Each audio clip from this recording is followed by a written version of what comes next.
This brings us to one of the most important concepts in investing that most people never learn. It's not just about picking good investments, it's about avoiding bad ones. And one of the worst types of investments you can make for performance that you could get cheaper elsewhere.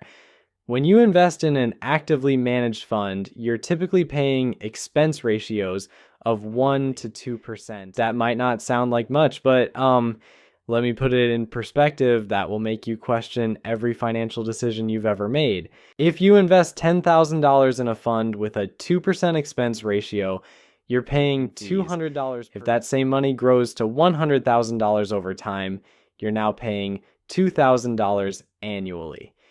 When it reaches $500,000, those fees hit $10,000 per year. You're essentially buying someone a very nice car every single year for the privilege of them probably underperforming an index fund that charges $3 annually on the same amount. But the fee structure gets even more ridiculous when you consider something called compound costs. Those fees aren't just taken out once, they're taken out every single year, which means you're losing money on the fees themselves over time. If you had, instead of paying it to fund managers, it would have been growing along with your other investments. Over a 30-year period, high fees can easily cost you hundreds of thousands of dollars in lost growth. This is why Warren Buffett, arguably the most successful investor of all time, has repeatedly recommended S&P 500 index funds for most individual investors. In fact, he was so confident in this recommendation that he made a famous bet with a group of hedge fund managers. Buffett wagered that an S&P 500 index fund would outperform a collection of hedge funds over a 10-year period. Managers were so confident in their abilities that they took the bet, figuring they could easily beat a simple index fund. 10 years later, Buffett had won by a landslide. The S&P 500 index fund returned over 7% annually, while the hedge funds averaged less than 3% after fees. Keep in mind, these weren't random fund managers picked off the street. These were supposed to be some of the smartest, and they got demolished by an investment strategy that requires zero skill, zero research, and zero market timing.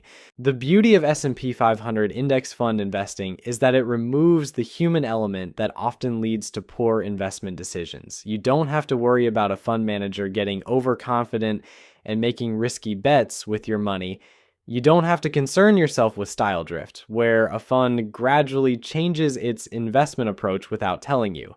You don't have to monitor the person who built the fund's track record is still making the decisions. Instead, you get something beautifully simple and predictable. When American businesses do well, your investment does well.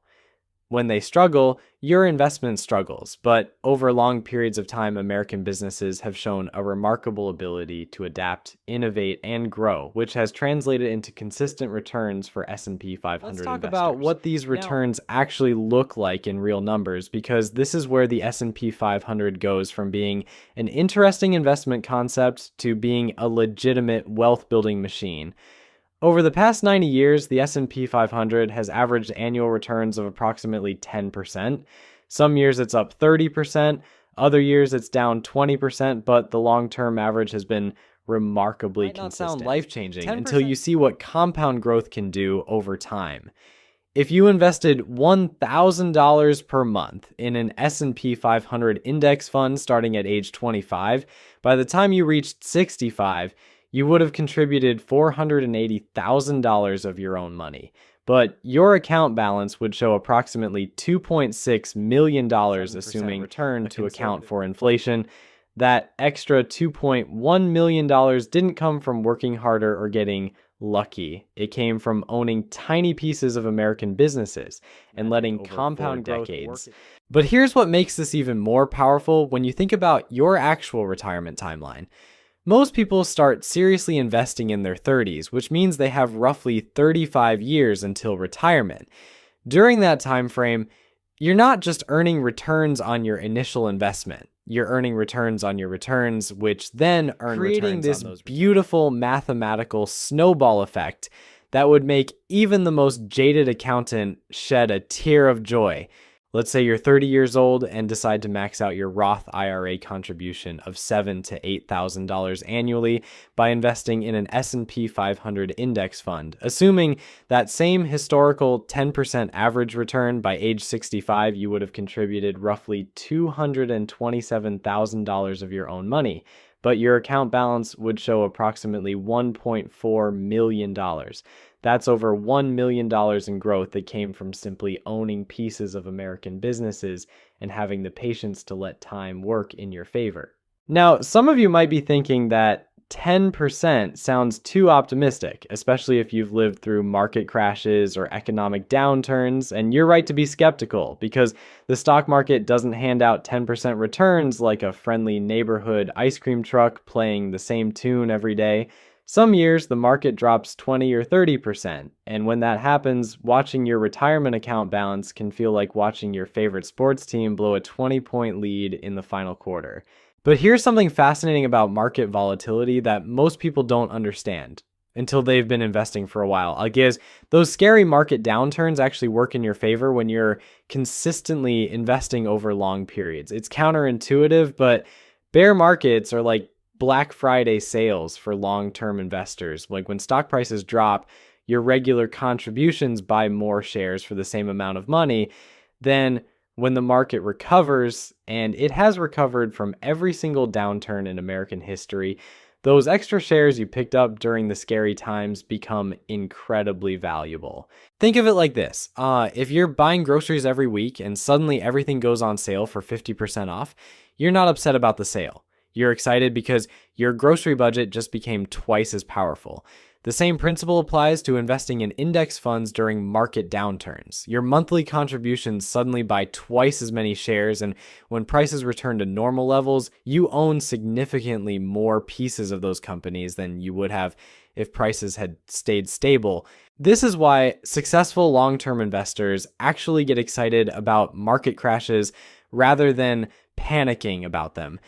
They understand that volatility is the price you pay for higher returns, and they're willing to accept short-term discomfort for long-term wealth building. It's like agreeing to sit through a really turbulent airplane ride because, you'll end up somewhere amazing, but let's address the elephant in the room that every financial advisor will eventually bring up during their sales pitch.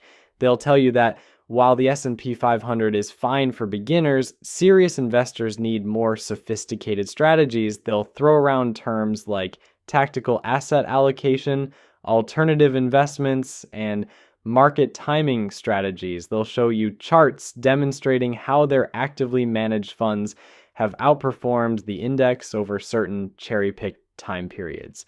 Here's what they won't tell you. Those performance comparisons almost never include the impact of fees and taxes, which can completely wipe out any advantage their fancy strategies might have provided. They also conveniently forget to mention that past performance has absolutely no bearing on future results, despite being legally required to say exactly that in their marketing materials. The dirty little secret of the investment industry is that complexity sells better than simplicity, even when simplicity produces better results. A financial advisor can't charge you significant fees for recommending that you buy an S&P 500 index fund and hold it for 30 years. There's no ongoing management required, no quarterly strategy meetings, and no justification for their existence. But they can absolutely charge you for constantly tweaking your portfolio, switching between different fund families, and implementing sophisticated strategies that sound impressive but often underperform the simple approach. This brings us to one of the most important questions you'll face as an investor. Do you want to be right or do you want to be rich? Because sometimes being right means accepting that the boring, unsexy strategy is actually the most effective one. It means acknowledging that you don't need to beat the market to build substantial wealth. It means understanding that trying to be clever often leads to being poor. So there you have it. The S&P 500 isn't some mystical financial instrument that requires a PhD to understand.